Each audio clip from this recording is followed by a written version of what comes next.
It's Miss Tanya at Daycare, Chronicles 101, and here's your tip for today. My payment is still due during your quarantine time. Yes, if you are a parent that has to be on quarantine for any reason at all, your child cannot come to daycare, then you have to pay the full rate. I'm not taking half a payment. I'm not taking a quarter of a payment. I'm not delaying a payment. I'm not doing any of those things. This is a business as well. If you're a parent who becomes laid off or they furloughed you or whatever, and you still want to bring your child to daycare, you still have to pay. If you want to keep your child at home due to the cases rising and you want to reduce the risk of your child maybe catching COVID, I get that. Daycare still due. There's no breaks here. It's not a win-win for everybody. But at the end of the day, your rent is still due, your mortgage is still due, your car payment is still due. All these things are still due.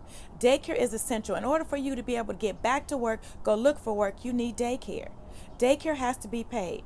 I will say this, it's up to the provider. You have to talk with your provider and see what you guys can work out.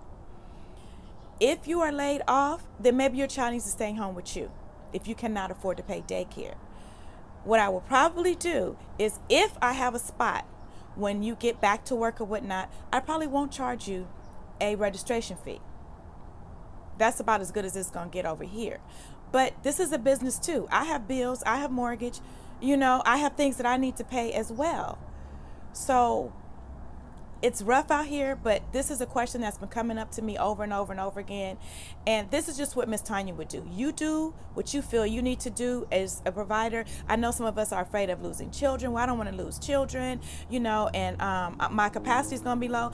Well, what's the difference if they take their child out saying, I can't pay you right now, but I still want a spot, and then you have a phone call for a paying child? What are you going to do?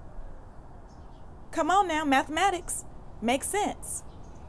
So I pray that this chronicle has helped someone, because it's definitely an issue out here with the providers, and we want to be fair. And some of us, I always say this, don't do things that you really don't want to do, because you will regret it. And that regret will come out in the behavior and the actions to the client. That's a tip for today.